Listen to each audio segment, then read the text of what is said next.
Welcome, everyone, to the first grand rounds of this academic year.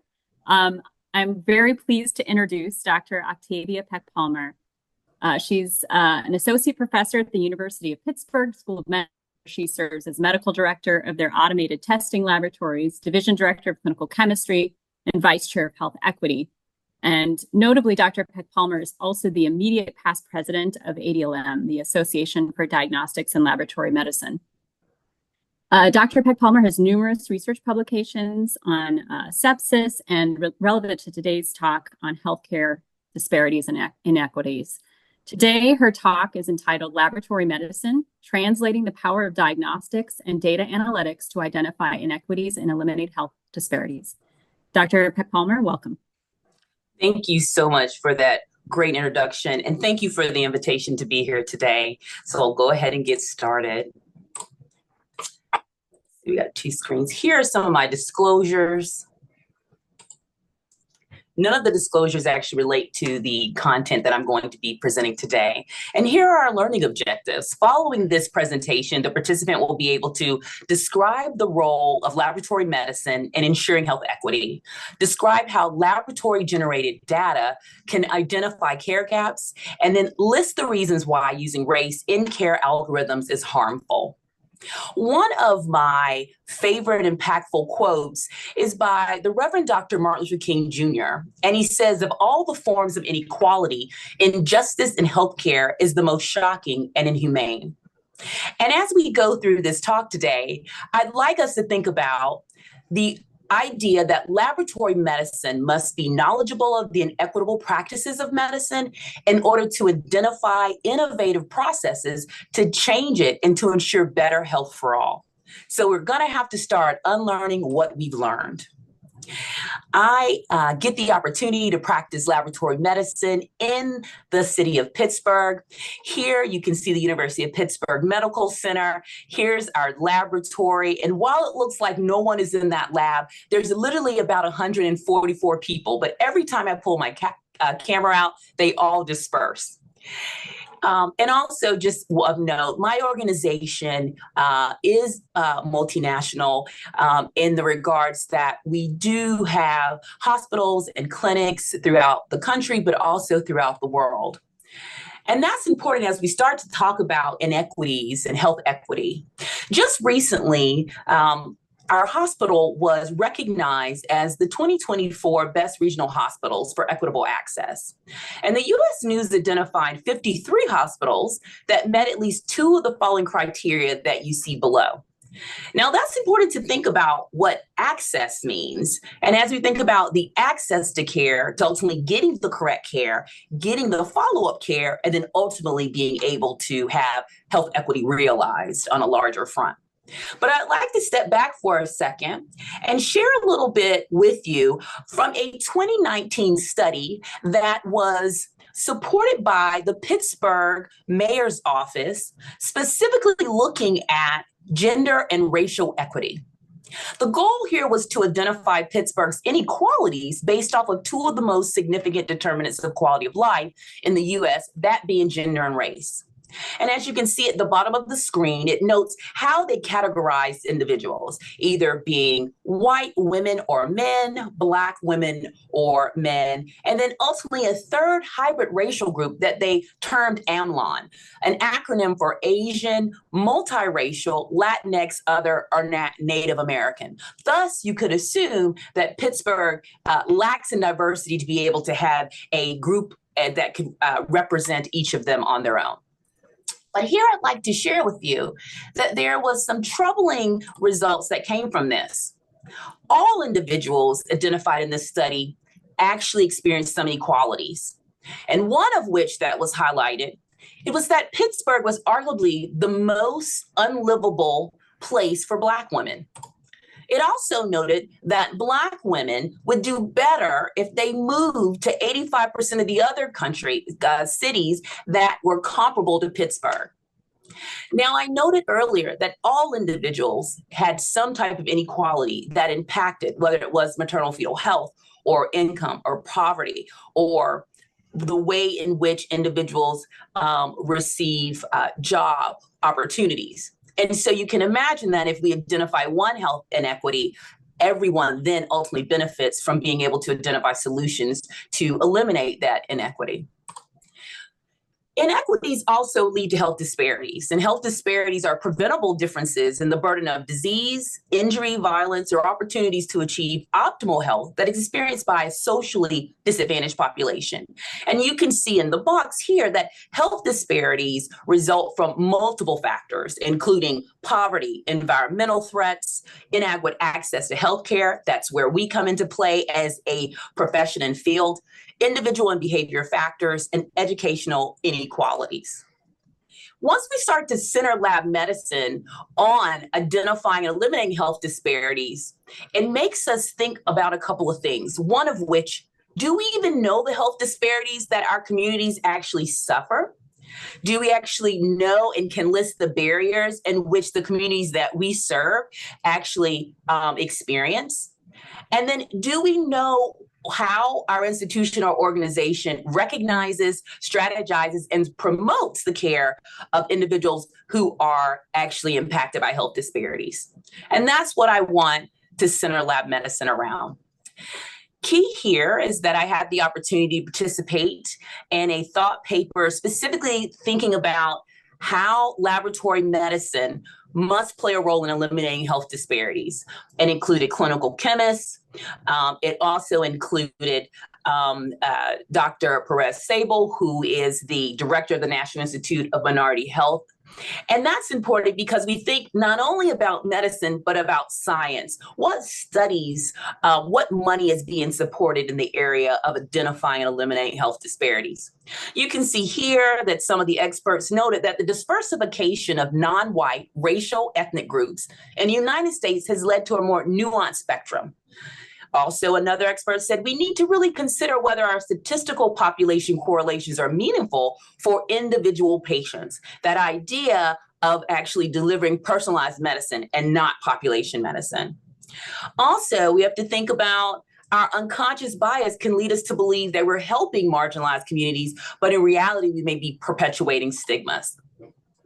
A recent paper that I had the opportunity to co-author really much dug into that question of recognizing lab medicine's role in identifying and eliminating health disparities with the objectives of understanding how both laboratorians and non-laboratorians think about the relationship between laboratory medicine and health disparities, and then also to highlight ways in which laboratory medicine can play a role in eliminating health disparities. And so we developed a multiple choice, open-ended 36-item web-based survey.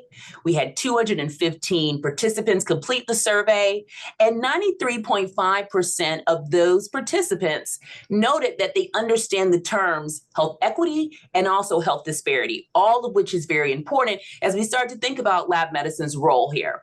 You can see in the table, it gives an out designation for race and ethnicity of how people self-identify, along with their professional titles that span clinical chemists, pathologists, nurse, scientists, CEOs, all the way to public health and public health individuals and public health professionals.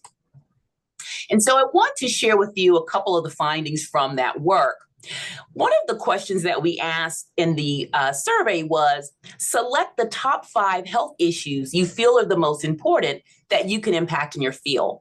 And as you can see, orange depicts non-laboratorians as everyone that does not work in or adjacent to the clinical laboratories or the in vitro diagnostic world. And then lab, so everyone that does not is orange and everyone that does is blue, lab. And so what you can see is that overwhelmingly both the non-laboratorians and the laboratorians selected unbiased in unconscious bias in providing healthcare, which is interesting because as clinical chemists, pathologists, and also some of our in vitro diagnostic professionals, we also have things that had lower response, such as HIV burden and pediatric disparities and gender disparities and inequalities, that my co-authors and I thought that clinical chemists would feel that they also had the ability to impact in those fields. And so that is also an area that we need to think about. We have modalities where we can provide point of care testing for sexually transmitted infections, including HIV, which then gives you a result, and you ultimately can get the appropriate therapeutics and follow with your physicians at that time where you're being seen instead of having to come back and be lost in the system. Thinking out pediatric disparities and how we can increase our impact in developing pediatric reference ranges. So these are areas that had less input as to believing that they could have an impact, but having us think about, could we really have an impact? The other question was, what skills and tools do you believe laboratorians have that they can employ to eliminate health disparities? And the top one was data generation. And I think you'd all agree that the clinical laboratory generates a copious amount of data, which can be used and reviewed over time to start identifying healthcare gaps. And that's what I want to share further along in the presentation. So from this study, we actually developed lab medicine strategic plan to eliminate health disparities. And as you will with any strategic plan and with any disease, you would start to think about where you want to go and what those solutions are, how you're going to achieve that. What's the blueprint? Well, here we're saying diagnose the disparity, understanding the disparities that the communities that you serve actually experience. Determine what specific variables you want to target, because we can't target all of them. And then develop that plan and then identify our collaborators, whether that's your institution, current research that is, or initiatives that are in play at the institution. It could be governmental, it could be professional societies, state and local, being able to pull some of those initiatives that may be siloed into a very collaborative opportunity to make a change. And so I talked a lot about health disparities. But the other side of that is health equity, and that being all people have fair and just access and opportunity to resources to be able to achieve their highest potential, despite any social construct that may be out there. It is the ability to achieve your highest potential for health. It's important to think about what are the differences between equality and equity. Equality means everyone gets the same, regardless if it's needed for them or not, or if it's right for them. Take a look at this cartoon here. You can see the cartoon with the pink background that we have individuals that are accessing this crosswalk, or at least trying to. And what you see here is that our two younger individuals with very healthy knees had no problem getting over that curve. However, we have someone that looks like they might be visually impaired. They have limitations of walking, which they have both a cane and a wheelchair. But hey, it's equality. It's a crosswalk. The crosswalk's there for you to cross. But inequity says we're going to give you what you need because we understand your circumstances and your conditions and any barriers to being able to achieve what you want to achieve. And in this case, you can see at this crosswalk, the ramp now, the curb now has become a ramp that allows one to be able to access that. It also has visual and physical cues so you can hear and see when you're supposed to safely cross. So really thinking about health equity and what it means. And this is a timely discussion for pathology and lab medicine because just last year, the Joint Commission elevated health equity to a national patient safety goal. And now Goal 16 highlights and requires that we improve healthcare equity for our organizations. And it leads me to share with you the idea that we use a health equity lens to guide the practice of pathology and laboratory medicine. And I love to share my checklist and continue to update it with my residents when they're on rotation with me to start thinking about what does an equitable clinical laboratory look like? And I'm in no way insinuating that any of our current labs operate in an equitable manner, but I highlight this here to demonstrate and to provide some context on where we can even improve on the great work that we're currently doing by truly understanding the populations that we serve, understanding the disease and the syndromes, their incidence, their prevalence, important. The morbidity, mortality, being able to customize our clinical testing menus, being able to think about how we deliver clinical testing, whether near patient in the point of care modes, to even in mobile vans, to stand-up clinics, to within our own buildings. And then think about how we're reporting those results. Have we modified those results based on social constructs such as race? Have we established reference ranges that are appropriate for the community that we serve, meaning that our pediatric population has appropriate developmental reference intervals so that we can see changes that are appropriate, not using adult reference intervals, and then ensuring that interpretive comments are easy to be read and that we are available to consult as needed. And so that actually outlines the whole total testing process of equity from our pre-analytical phase all the way to our post-analytical phase, ensuring that there is equity built in there and eliminating as much bias as possible. And when we start to think about how centering laboratory medicine and advancing health equity, it really means we continue to put our communities first, that we understand the cultural and the health needs of the communities that we serve, and it provides insights on how we can change our modes of operation. Many of us realize that some of the only public-facing interactions that lab may have are phlebotomists. And so ensuring that they're culturally competent is very important in addition to our staff. It influences our organization's strategic planning and our priorities. It prioritizes where money goes, how the budget is set, our staffing structure, from our pipeline, our candidacy, hiring, and even to our test menu development. And I also noted again here directs that mode that the laboratory employs to deliver services. And so here are some snapshots from my lab as we started to think more about the clinical lab and how we can go beyond our walls and start to identify additional medical needs. And we launched what we call the Ask a Laboratorian initiative. And this uniquely places lab professionals outside the lab and into the community. And it increases the public awareness of lab professionals in the field of pathology and laboratory medicine, promoting health literacy within the community to empower them to make informed decisions concerning health. We ask them about their well-being. We talk with them about understanding their lab test results and how to communicate with their healthcare providers.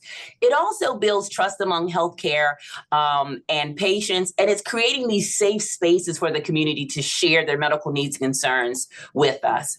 And so some of our findings in our laboratory initiative really highlight why health disparities exist and ways in which we can advance health equity from a laboratorian standpoint. And so if you look at some of the questions that we asked our participants in this initiative, 29 adults, all either 18 or over 18 years of age. We asked them, do you have or do you visit a healthcare provider regularly? Out of the 29, 4 said yes.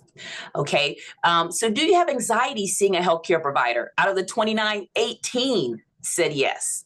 And so do you generally understand why your healthcare provider orders lab tests for you or your dependent? And out of the 29, 3 said, I understand. So as you can see, there are some things that are providing information to us. There's anxiety built in. They don't understand why lab tests are currently ordered. They're not even regularly being seen by a physician. And so where and how these barriers play a role in patients achieving health equity is very important. We also asked them to free text out, what more would you like to learn about lab medicine and the collaboration that it has or the impact it has on your health. And so one of the questions were, should I use Google to search for diseases and testing? And I would say no. Other questions were, I want to learn more about tests that I should have when I'm pregnant, which is very important because we do have health disparities in pregnancy, in preterm birth? And so that is a really good question. Along with, I have prediabetes. What tests and things should I do? Because my doctor said not to worry because I'm thin and not obese. So these are interesting questions that really we can be impactful. There's really good data out that demonstrates that individuals who are pre-diabetic, if they have follow-up, not only have lifestyle changes, diet changes, then in fact that really slows down the risk of them developing diabetes. And so we want to be able to ensure that our physicians are aware that individuals have diabetes and to assure that they are aware of the continued testing that these patients need to follow. So very good information that we plan to continue to follow up on as we start to make changes and provide opportunities for our community through our Ask a Laboratory initiative. That leads us to thinking about that we have to harness the power of clinical laboratory data. And Clinical Lab 2.0 is a project of the Project Santa Fe Foundation, specifically empowering clinical laboratories to think differently about how and what things they should be doing for their community. And so how to harness and aggregate their longitudinal lab data with a patient-centric view to identify, track, stratify, and monitor patients. And so it moves us from this lab 1.0 where we're very transactional. You bring me a specimen and I provide you with the result, to more of an integrative, playing a role in risk management for diseases and syndromes, playing a role in populational health and understanding disease and syndrome incidence and prevalence, to building out wellness programs that identify gaps in care for individuals, whether that care is for prediabetes, to care that you must receive during pregnancy. And so the laboratory really contributes to clinical decision support, actionable patient data, and surveillancing of different diseases. Van Ness's group did a really good job of highlighting the value of laboratory information and how it can augment various managed care programs. And specifically in this one, they were looking at a managed care organization's comprehensive diabetes care. So the objective here was to determine, using TriCore Reference Laboratory in New Mexico, determine if their clinical laboratory information would augment Blue Cross Blue Shield of New Mexico, their diabetes care management services, specifically in the Medicaid enrollee diabetes group. And this is important because annually, patients who have diabetes are required by the National Committee for Quality Assurance, Health Effectiveness Data and Information Set to get 2 tests performed. That's hemoglobin A1C and urine albumin to creatinine ratio. And if they do not have those tests performed, there are penalties that the managed care organization will have to respond to. So this study period spanned from January 2018 to May 2018. They were able to identify, of the 142,000 Medicaid members that would enroll through Blue Cross Blue Shield, that 6,138 of those members had had a hemoglobin A1C performed by TriCore Reference Laboratories. And from there, they randomly selected 300 patients that would be in the study group, which is the group that LabCorp would use to identify who needed to get that testing done and to get them back in to the lab, versus the control group where Blue Cross Blue Shield would use their care coordinators to identify the patients and get them back in for required testing. And what you can see here is that the study group in the red box actually had a higher percentage of individuals completing their hemoglobin A1C test and their albumin creatinine to ratio urine test compared to the control group. And that's important because simulated costs demonstrated that there would be a calculated savings, because that means that the penalties would not have occurred, over $3.6 million, or it's actually almost close to $3.7 million. And so that is how much TriCore saved the managed care Blue Cross Blue Shield by being able to harness lab data, identify those patients who had healthcare gaps and having those tests performed and getting them back in. And so another study is quite similar to highlighting the role of lab medicine and the use of its data actively to improve care. Here, Van Ness shows the ability to assess the impact of providing laboratory-generated near real-time clinical insights for pregnant Medicaid members. And that information was going to managed care organizations, their care coordinators. So this occurred over 11 months. It was a prospective, non-randomized feasibility study to identify prenatal care metrics. And the goal here was to understand in fact, how lab-generated information could provide insights that really would impact the care of the individuals. So there were 1,355 pregnancies that were assessed. Of them, 64% lived in the metropolitan area with a mean age of 28 years of age. Now, lab data was used, and they identified that 27.7% of that cohort actually had at least one prenatal risk factor that was identified by laboratory data. That could be they may have had gestational diabetes that was diagnosed via the lab. They may have kidney issues diagnosed to the lab. So very important, there is a risk factor that has been identified just using lab data alone. And the results were that they were able to target an interventional module where this information got to these care givers, and as I said, as near real time as possible. And they were able to identify 488 births within 24 hours. So these are pregnant persons who have given birth, and now they have identified them in the lab data and identified subsequent testing that may be associated with the risk for a syndrome or a disease.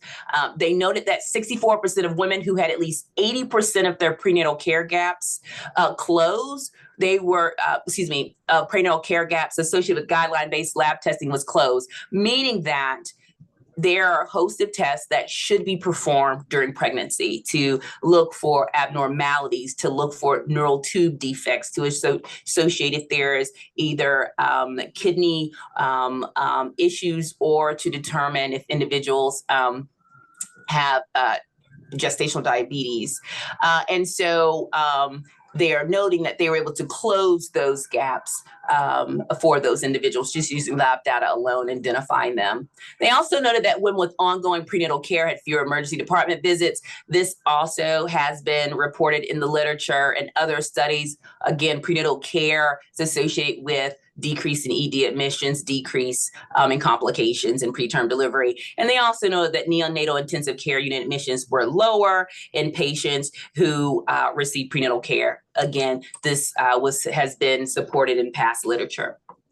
As we continue to think about lab medicine and its role in identifying and eliminating health disparities and using data to do that, one of the things that will impede health equity is using race to practice medicine. And I want to explain that further as we think about how we've inappropriately pathologized race.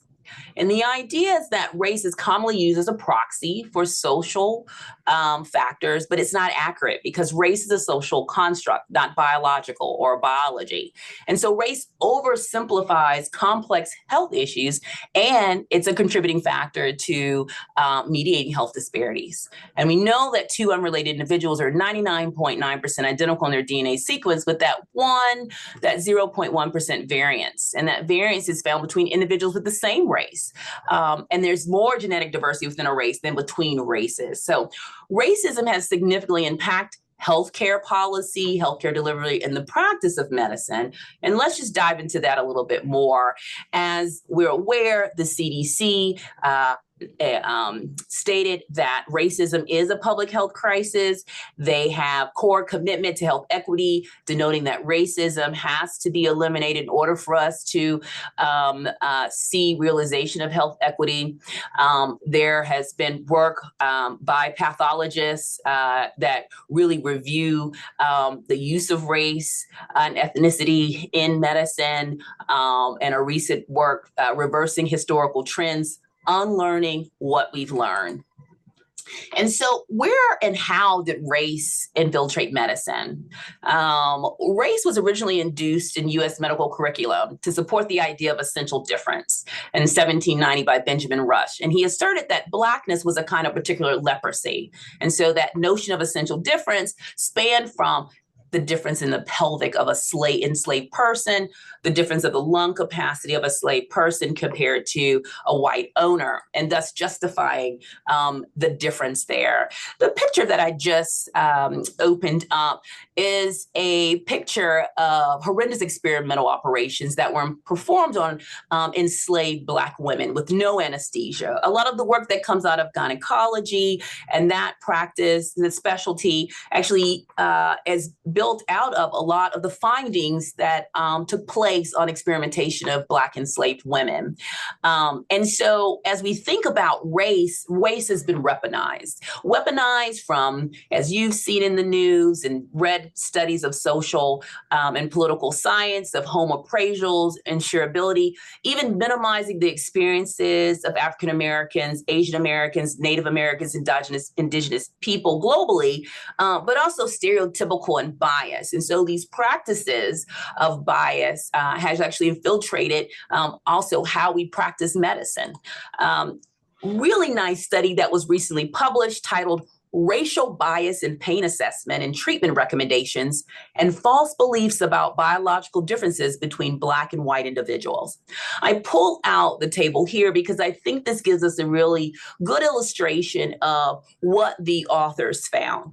So the authors provided a survey to first year, second year, third year, and residents. So these are medical students and residents to understand, did they endorse certain beliefs about biological differences between Black and white people? I put some things in red box, specifically Black nerve endings are less sensitive to white nerve endings. And you can see that some individuals who are in medicine hold those views. Some of our trainees, Black people's blood coagulates more quicker than Black people's blood. We can see that that belief is held. Black skin is thicker than white skin, and Black people have stronger immune systems than white people.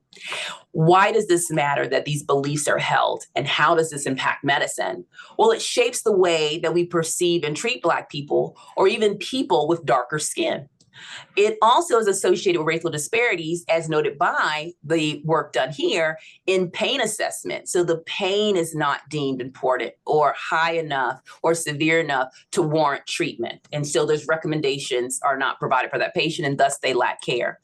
And what does it mean for laboratory and pathology? What is that impact? Well, it impacts test ordering practices. So if you assume that Black people's blood coagulates more quicker than white people's blood, you may not interpret the results or even order the test until you deem that this person has met what you may believe is severe enough. If you believe Black skin is thicker than white skin, then a phlebotomy service may then use a different technique. It may cause more trauma and pain to patients with darker skin or who are Black. And so they may change their technique instead of using a technique that is appropriate and standardized across.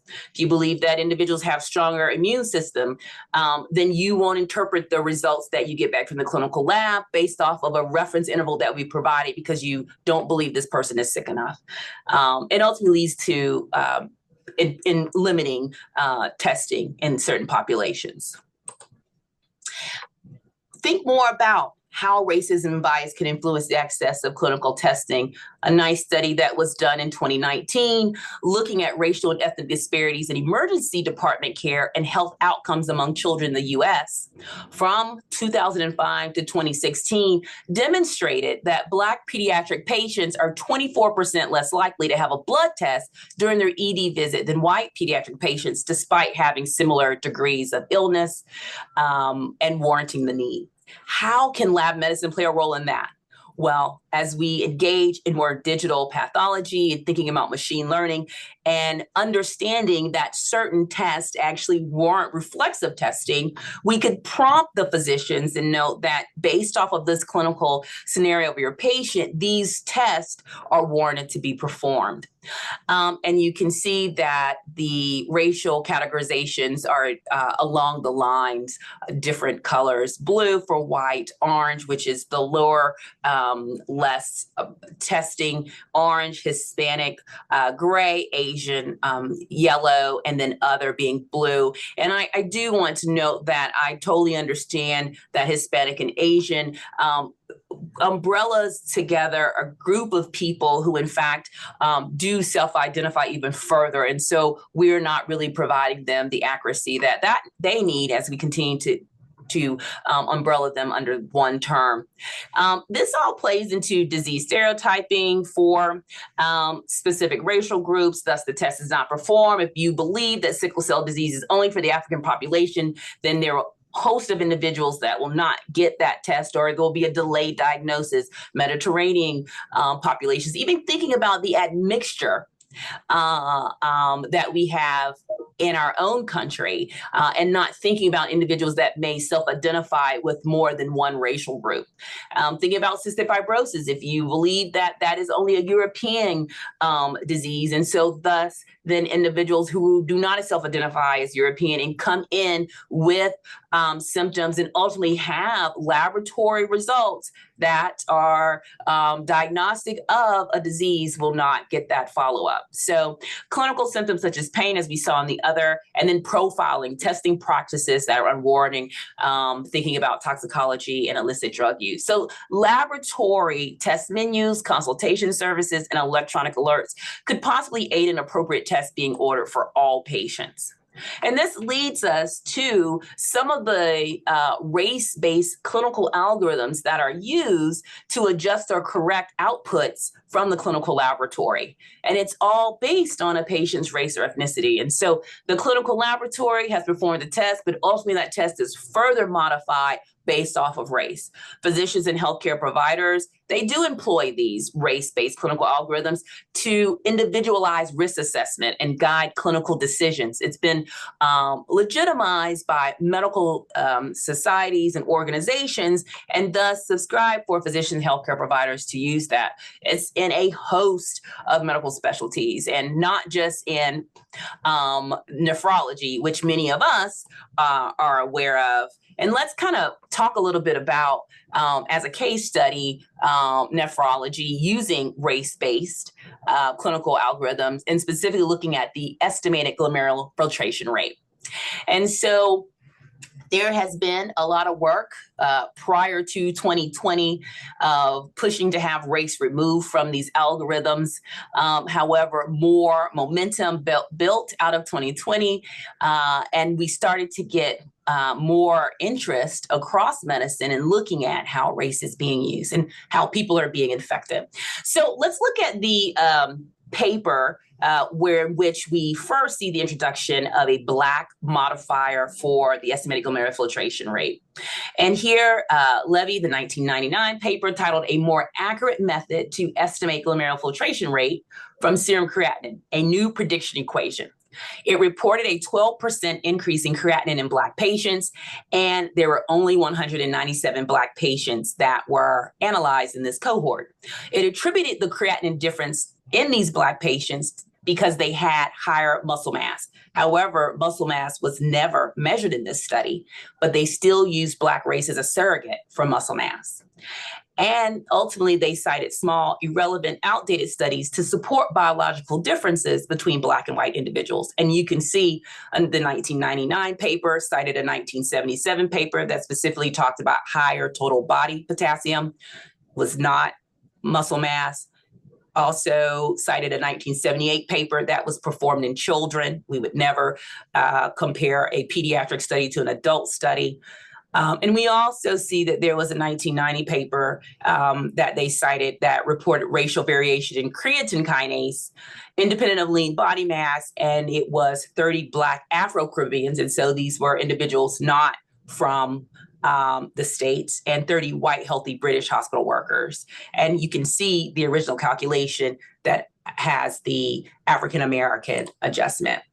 I want to take you through specifically our own paper, our case report that we published that demonstrates that using the Black modified estimated GFR impacted our patients significantly. And here you can see in the table 1 that we have our 72-year-old Black woman has a complicated 10-year history of CKD, secondary to diabetes, hypertension, hyperlipidemia, with obstruction, sleep apnea, and diabetic retinopathy. And you can see that the clinicians have both the Black race-adjusted eGFR and the non-adjusted values. And so in June, she's 26 and 23. And within 4 months, she's 23 and 20. And with 20, she would have then been referred and met the criteria for transplant referral for dialysis and to be getting on the wait list. However, because we were following the Black race adjusted eGFR, it was not until 12 months later where she was able then to get a referral to surgery for dialysis preparation and then to be added to the wait list. Because we knew she would need to be bridged and would not be getting a transplant anytime soon. So the referral was solely delayed because her eGFR was modified based off of her race, being Black, despite her decompensation in front of us and having those values. We stuck to the fact, and I'm using we as the institution, stuck to the fact that there is a modification we have to take into account because of her race. There have been a host of studies that report bias in the Black correction calculation over several years, mediates disparity in kidney disease and inequity in treatment and eligible donors. So Black patients having to be sicker to receive the care doesn't work in all Black populations. And that's in quotation marks because there have been studies that have been done on the continent of Africa in African countries, and the Black calculation does not work. And so the National Kidney Foundation and the American Society of Nephrology in 2021 did perform a host of research and then recommended the immediate discontinue of using the Black correction and to utilize the race neutral calculation. And that is what my institution currently uses. We also co-authored, I also co-authored with my colleagues, Dr. Christina Pierre and Dr. Dina Green, who do a lot of work in the health equity space and are both clinical chemists, a guidance document on improving equity in chronic kidney disease care in association with AACC, in a collaboration of AACC, which is now ADLM, the Association for Diagnostics and Laboratory Medicine, with the National Kidney Foundation. So the goal here was to be able to provide this guidance to all clinical laboratories who are performing estimated GFR, to help them understand the limitations of GFR, to understand the use of race neutral calculations, and to provide them that guidance in that area. And this is all very important because the organ procurement transplant network requirement required that the race neutral calculations be used. Their board of directors approved that in 2022. And then the goal here was to ensure that anyone who felt they had been impacted by having an estimated GFR modified for race could have a new GFR performed, and then they would have their wait times modified. So again, increasing equity to access to transplantation and also for the ability to be able to be a donor. And that went into effect January 5th of 2023. And all of the institutions that use the organ procurement network have to abide by that requirement. It's also important to think about that inherent bias actually can lie within our clinical practice guidelines, recommendations, and statement biases. And that's why I co-authored that clinical guideline on improving equity in chronic kidney disease to bring that to light with my co-authors. We have to make sure that these practice guidelines are evidence-based, and are they derived from a diverse population that reflects the population that we're serving? Is there potential bias? And do alternative practices exist that we can use to eliminate inequitable practices? And it's important to know that the American Academy of Pediatrics is currently doing a review of their practice guidelines to eliminate race-based medicine. The U.S. Preventative Task Force has come out and has moved forward in looking at their policies and practices to ensure that their clinical preventative services are bias free as much as they can be and don't rely on race. Just recently, Chanda did a study looking at the descriptive findings of society's activities related to the elimination of race-based clinical algorithms. And this is important because in 2020 and 2021, there are a host of organizations coming out, speaking out against race in medicine, speaking out against racism and health equity, and really not understanding how all of these are intertwined and how complex they are. And so this paper reached out to organizations. You can see here in the first table the description of those health equity organizations. And you can also see where we have, where they've also noted geographically where these organizations reside. And specifically at the figure below, you see here where color-coded, they denote who's actually made progress in these areas. And so you can see that this very dark blue, these are organizations that say they achieved the objective that they had outlined for their society or organization to eliminate race-based clinical algorithms and to institute equitable practices. You can see this gray denotes that working toward it.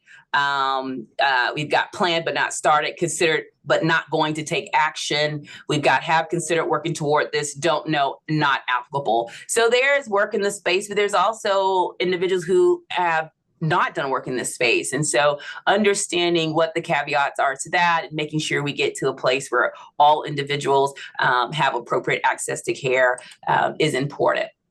I like to start to end on one other area that I'd like to highlight here, but it's not the only area that highlights inequities in maternal fetal health testing.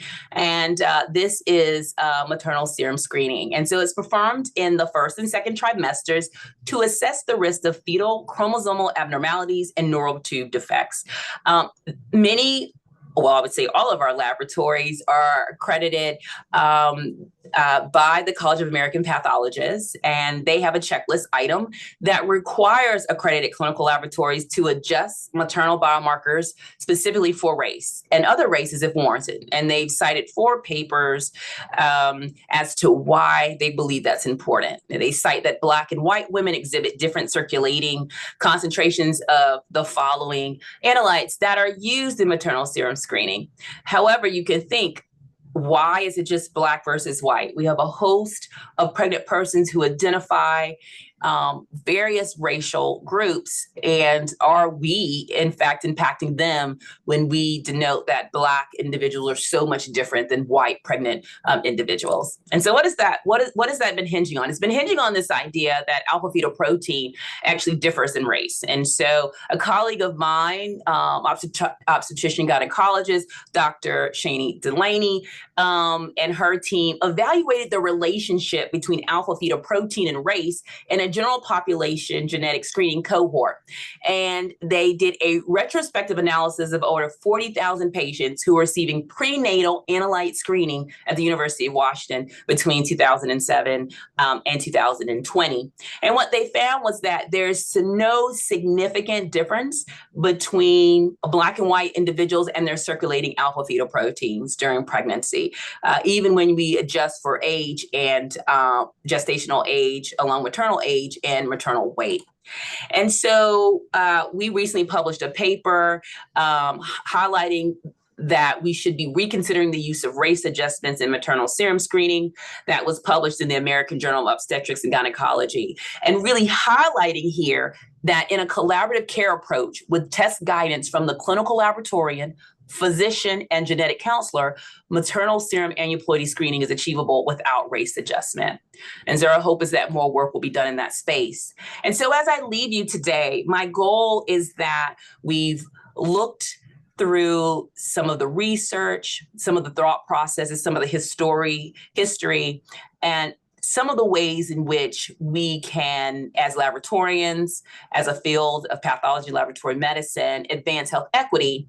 I'm not asking you to disregard race or how individuals self-identify, but I think that this table really outlines very nicely about this idea of race-based medicine versus race-conscious medicine. And so the idea here is that we can all be conscious of how individuals self-identify, because their identification then comes with a host of cultural and social lifestyle that may impact their health, but it's not a biological means in which we would make those changes on. And so it can be dietary. Yes, we can look at dietary impact, environmental, as we noted, impact. And so race, defined as a social and power construct, how it affects structural racism, the consequences of racism on health, and then support. The clinical practice is support provided to overcome structural barriers to health. And that is really looking at those social determinants of health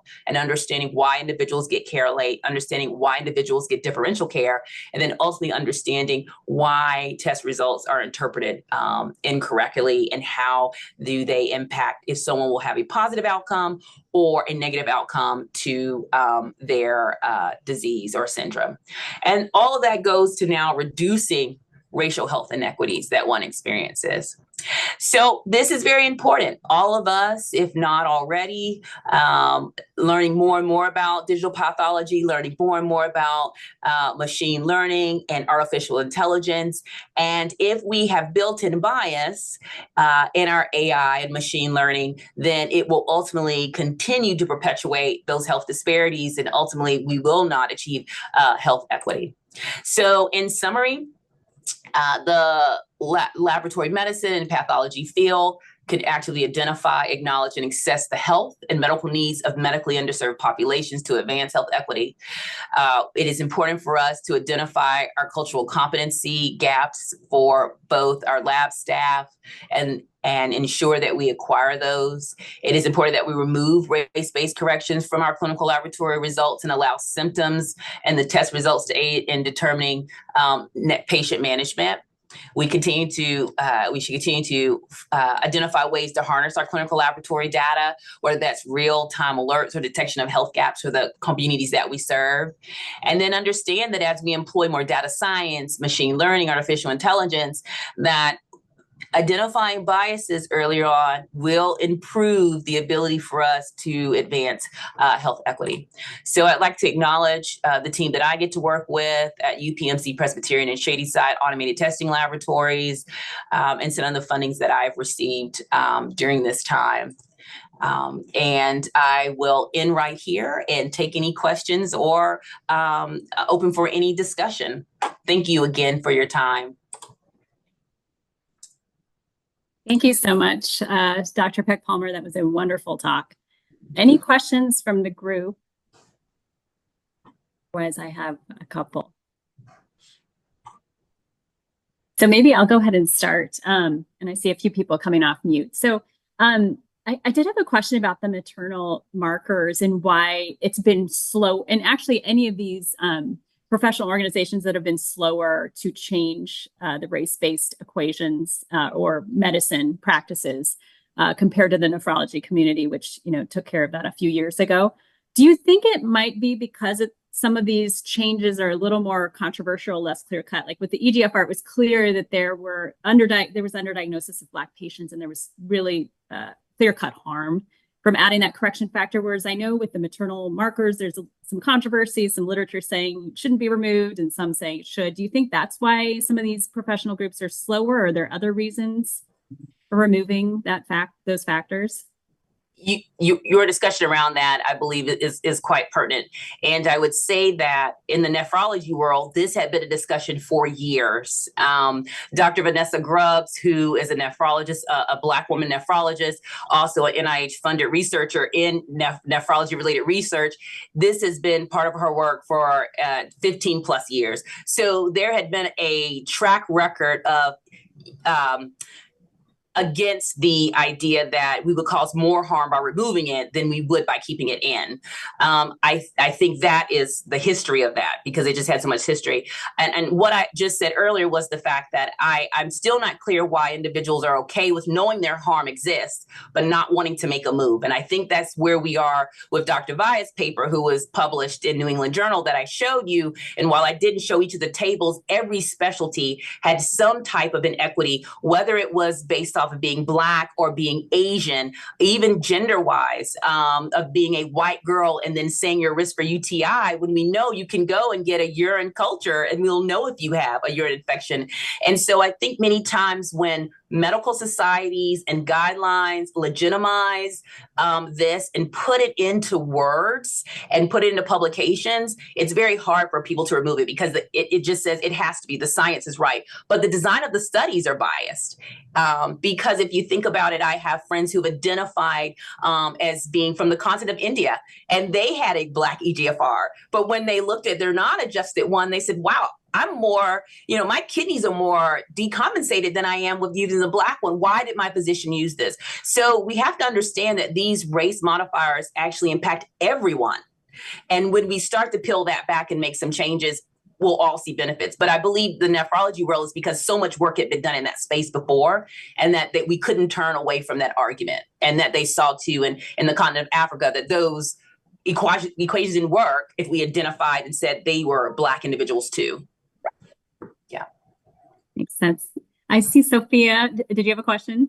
I do. Hi, I'm Sophia Yohe, and I do molecular and heme path. My question is actually related to molecular and genetic testing, because, part of genetic testing, you're trying to figure out what's sort of a normal germline variant that doesn't cause problems and what is a variant that does cause problems. And we use a lot of population databases for that, and certain ancestral groups aren't well represented in databases. And I wonder what your thoughts are about that, because that's a field where we talk about not necessarily race, more ancestry, but in that setting. And just wondering if you have any thoughts on that.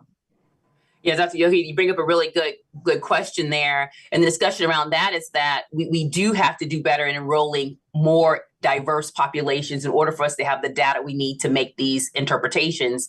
And one had hoped that the Human Genome Project would have actually built out pipelines for individuals to not only want to participate in these type of studies, but feel trust and feel that they actually are going to benefit from those.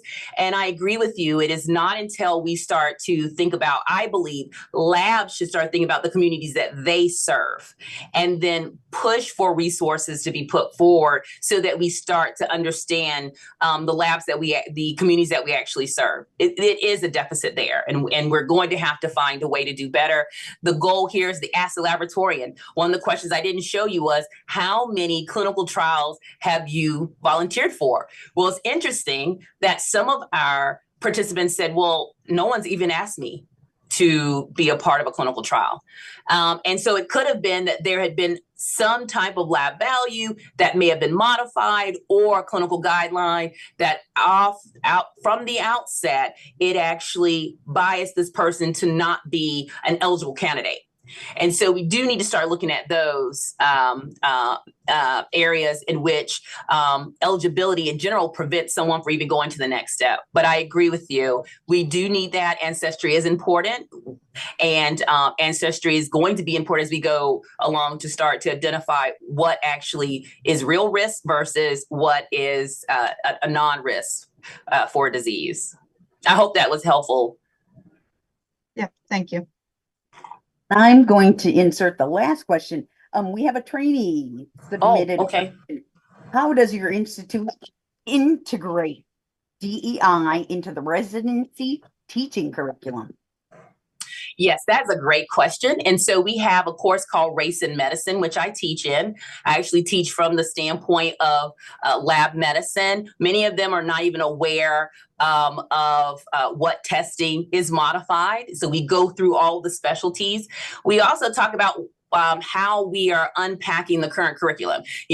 On their boards, you think about it, if you're talking about sickle cell, it's a case for a Black person. If you're talking about cystic fibrosis, it's a case for a person they're deeming white.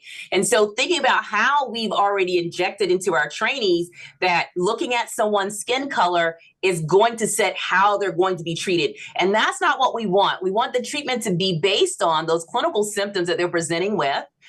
And understanding of the pathophysiology and disease. So we have a race and medicine course. We have a host of seminars. I'm actually vice chair of health equity in the Department of Pathology. I work with our vice chancellor for the university that has programs throughout LGBTQA+.